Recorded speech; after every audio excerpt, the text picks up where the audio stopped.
कई ऐसे अहम मुद्दे भी थे जिन पर दोनों ही देशों की अपनी अपनी शर्तें थी। ना अमेरिका ईरान की शर्तें मानने को तैयार था, ना ईरान अपनी शर्तों से पीछे हटने के लिए तैयार था। The bad news is that we have not reached an agreement, and I think that's bad news for Iran much more than it's bad news for the United States of America. America Iran की बातचीत पर पूरी दुनिया की नजर टिकी थी, लेकिन जेडी वेंस के इस ऐलान के साथ इस वार्ता से जुड़ी सारी उम्मीदें टूट गईं। 4 दिनों से जारी सीज फायर पर खतरा मंडराने लगा। मध्य पूर्व में फिर महायुद्ध का संकट खड़ा हो गया। यूं तो ईरान का परमाणु कार्यक्रम इस बातचीत के डिलेड होने की सबसे अहम वजह माना जा रहा है, जिसका जिक्र जेडी वेंस ने अपनी प्रेस कॉन्फ्रेंस में भी किया। That we need to see an affirmative commitment that they will not seek a nuclear weapon and they will not seek the tools that would enable them to quickly achieve a nuclear weapon. That is the core goal of the President of the United States, and that's what we've tried to achieve through these negotiations.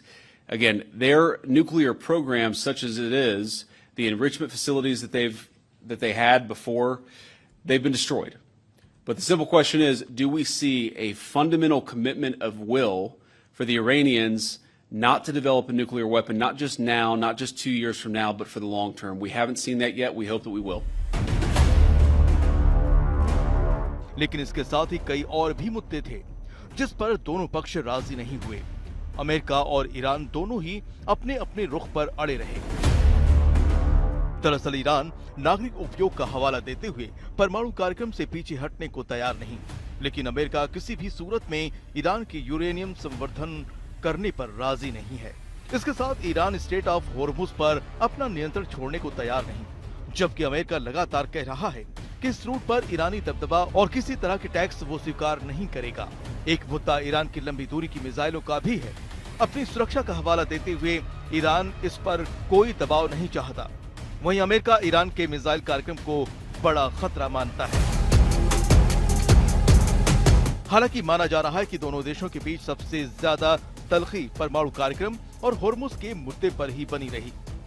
इन्हीं मुद्दों पर मतभेद ने America Iran की बातचीत को आगे नहीं बढ़ने दिया, जिससे एक बार फिर युद्ध छिड़ने का खतरा हो गया। इस्लामाबाद टॉक फेल होने के बाद ईरानी विदेश मंत्रालय ने बयान जारी कर अपना पक्ष रखा, जिसमें दावा किया गया कि अमेरिका ईरान के बीच कई मुद्दों पर बातचीत आगे बढ़ी, लेकिन 2-3 अहम मुद्दों पर मतभेद बना रहा, जिसके चलते कोई समझौता नहीं हो सका। ईरानी विदेश मंत्रालय की ओर से ये भी कहा गया कि ये वार्ता अविश्वास भरे माहौल में हुई, लिहाजा एक सत्र में किसी नतीजे तक पहुंचने की उम्मीद नहीं कर सकते हैं। उधर इस्लामाबाद में कूटनीतिक जंग फेल होते ही ईरानी मीडिया ने अमेरिका को निशाने पर लेना शुरू कर दिया। कहा गया कि अमेरिका शांति नहीं चाहता, बल्कि वो बातचीत के जरिए सिर्फ पीछे हटने का बहाना तलाश रहा था।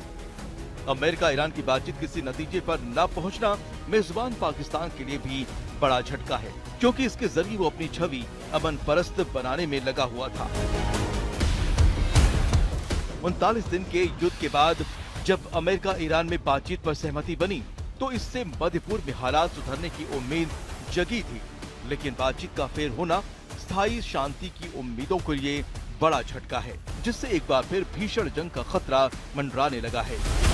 आज तक ब्यूरो।